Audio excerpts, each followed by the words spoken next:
Fala galera, Carla Bernardo, tô aqui para compartilhar com você o meu devocional diário e te provar que uma xícara de chá e 15 minutos de estudo bíblico podem transformar a sua vida.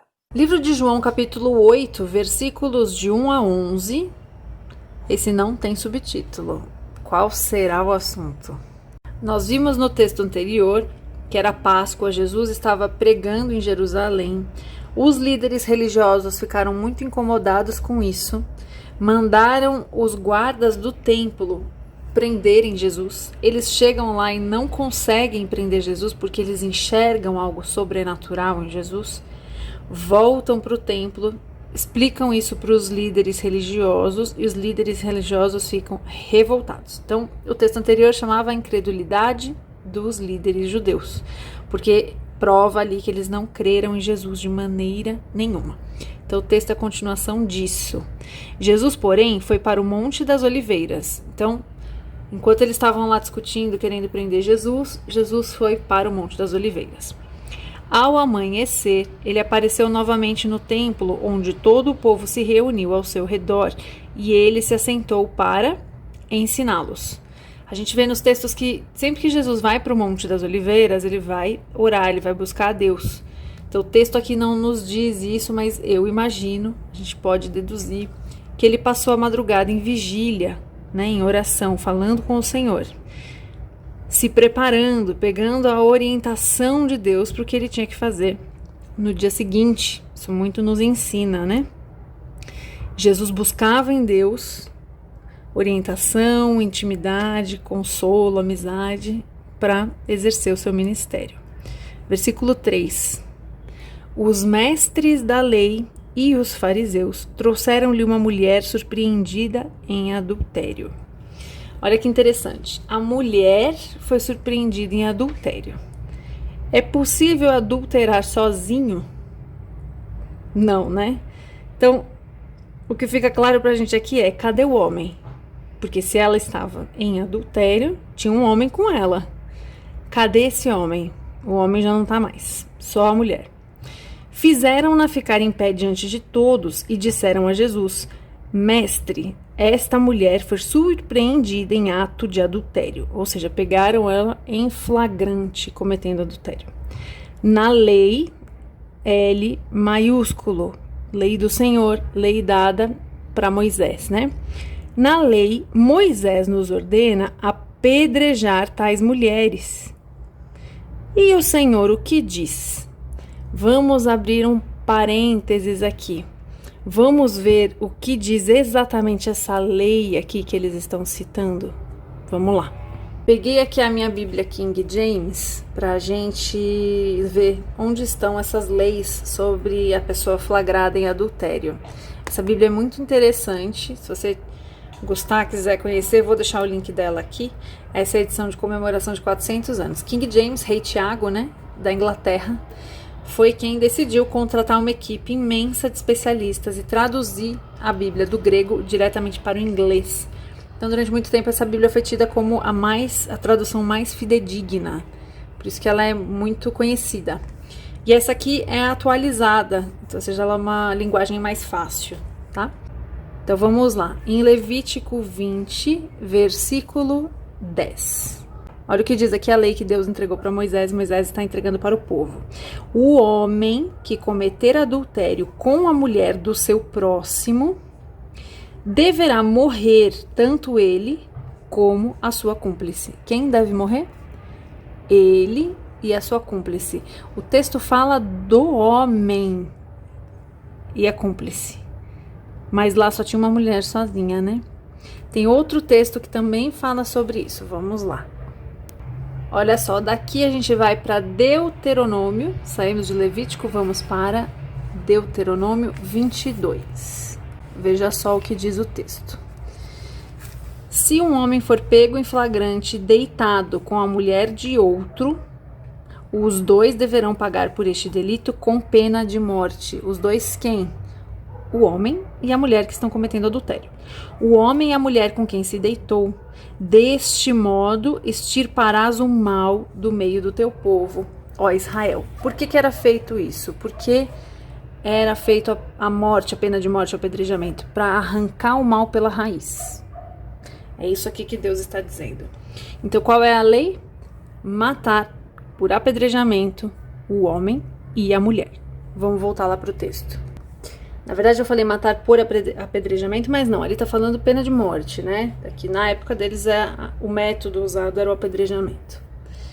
Então, vamos lá. Aqui, eles estão dizendo, na lei de Moisés, que Moisés nos ordena apedrejar tais mulheres. O que o Senhor diz? Ou seja, eles já estão dizendo a lei errada. As pessoas que detinham o conhecimento, que estudavam, que orientavam as pessoas, que tinham a obrigação de orientar o povo, eles mesmos aqui ou não conheciam a lei, ou, o que eu acredito ser mais provável, deturpavam a lei e direcionavam a lei para onde eles queriam. Por deter o conhecimento, eles podiam manipular a cabeça das pessoas e o povo para onde eles quisessem. Por isso é muito importante que o povo tenha conhecimento. O que a própria Bíblia diz? Que o povo padece por falta de conhecimento. Quando você conhece as coisas, quando você estuda, você não é enganado por líderes inescrupulosos. Isso vale para a religião, isso vale para a Bíblia até os dias de hoje. Por isso eu bato nessa tecla com você todos os dias. Leia a Bíblia. Esse canal aqui, ele é para te ajudar, é para te dar um suporte, mas eu não sou a dona da razão. Então você pode ler aqui comigo, mas leia, procure outras fontes, procure outros teólogos, aliás, teólogos, né? Eu não sou teóloga. Procure outros lugares, desenvolva o seu senso crítico. O que é meditar na palavra dia e noite? É isso, é você ler e você pensar sobre ela. Ruminar aquilo que você está lendo. Faça isso, desenvolva essa tarefa para que você não seja manipulado como essas pessoas eram. Olha o que o versículo 6 nos conta. Eles estavam usando essa pergunta como armadilha. Eles não queriam resolver o problema, eles queriam só pegar Jesus no pulo. Era isso. A fim de terem uma base para acusá-los. Qual é o objetivo? Qual é a meta? Prender e matar Jesus. É isso que eles querem. Eles querem vingar o marido da mulher que está adulterando? Não. Eles querem, como diz lá na lei, extirpar o mal do meio do povo através da morte da mulher adúltera? Não, também não. Eles só querem matar o Messias. Pouca coisa, mais nada. Mas Jesus inclinou-se e começou a escrever no chão com o dedo. Nenhum texto conta pra gente o que Jesus escreveu. E é interessante porque tem muita especulação, muita gente quer saber o que será que ele fez, por que ele escreveu, por que ele tem essa atitude. Gente, eu não vou ficar especulando isso, porque, como eu disse, é só especulação. Não tem nenhum texto que nos diga o que foi que Jesus escreveu. Não tem nenhuma interpretação de Paulo, né? Tem algumas coisas que Paulo explica pra gente e aí fica mais fácil. Não tem.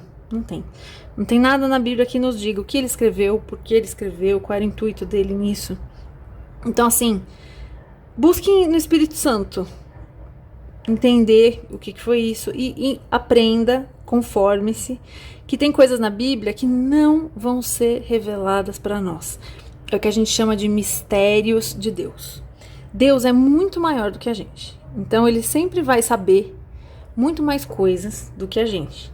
E tem coisas que eu entendo, que não são do interesse de Deus, que sejam reveladas a nós. Tá? Então, é isso.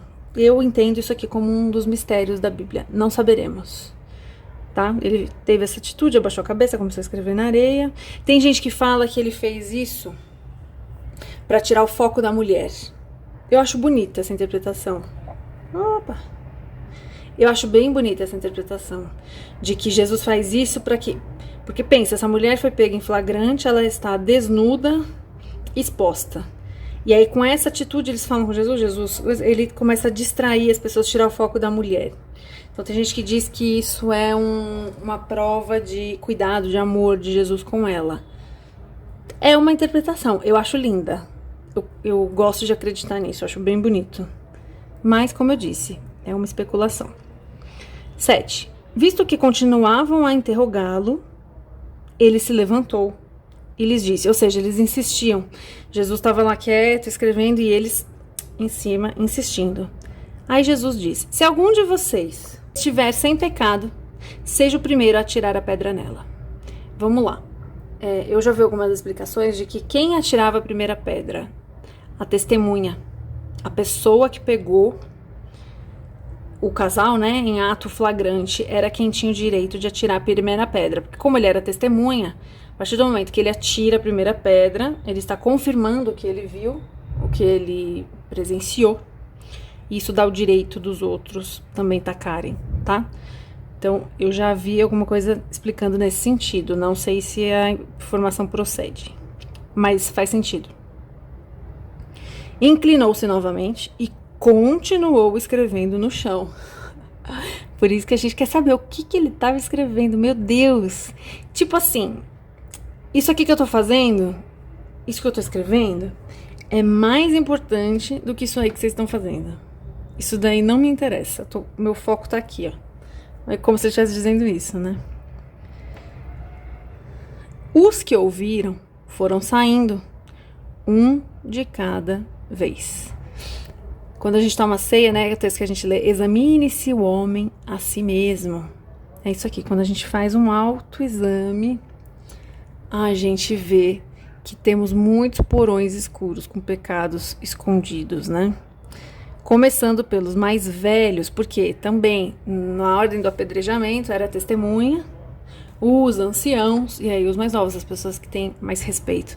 E eles que eram os primeiros a poder apedrejar foram os primeiros a ir embora. Jesus ficou só. É interessante que o texto reforce isso pra gente. Quem era o único que não tinha pecado? Por isso que ele não vai embora. Porque Jesus é essa pessoa aqui. Sem pecado. Somente ele era sem pecado. Com a mulher em pé diante dele. Então Jesus pôs-se em pé. Ou seja, ele estava sentado e a mulher está lá em pé, olhando para a cara dele. Aí ele fica em pé, ele fica na altura dela. Olha o respeito de Jesus, né? E perguntou-lhe, mulher, onde estão eles? Ninguém a condenou? E ela responde, ninguém, Senhor. Ninguém me condenou. Ficou o Senhor aqui, que pode me condenar. O bonito dessa cena é isso. Quem pode condenar essa mulher? Jesus. Ele é o único sem pecado. E olha o que ele disse. Declarou Jesus. Eu também, eu, perfeito, sem nenhum pecado, não a condeno. Então vamos lá, essa cena aqui ela é muito deturpada, ela é muito usada de maneira muito errada, né? Porque o pessoal fica, ai, não julgueis para não ser julgados, ninguém pode condenar ninguém. Não, olha o que Jesus está dizendo. Eu que sou perfeito e tô entendendo que até aqui você não me conhecia, não te condeno. Porém, agora, entretanto, vá e abandone o quê? A sua vida de pecado. Ele disse para abandonar o amante? Ele disse para abandonar o adultério? Ele disse para abandonar a vida de pecado. Olha só, ele está dizendo aqui que ninguém pode julgar essa mulher senão ele. E que o pecado dela não é só o adultério. Agora ele está falando para ela, ó. Eles viram o adultério, mas eu te conheço intimamente. Eu sei de todos os seus pecados. E eu estou te dizendo que porque você recebeu perdão, porque você não foi condenada, porque você hoje recebeu graça e misericórdia, agora você deve andar na linha. Então a gente pode viver diligentemente porque, ai, ninguém pode atirar pedra em mim, É isso que esse texto ensina? Não. Essa mulher estava no tempo da ignorância.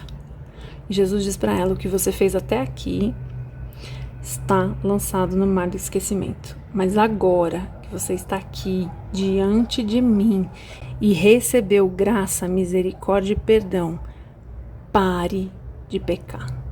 Que você e eu, que já tivemos um encontro com Jesus, tenhamos temor ao Senhor e vergonha na cara para abandonar uma vida de pecado, uma rotina de pecado, um pecado que começa de manhã e vai até de noite.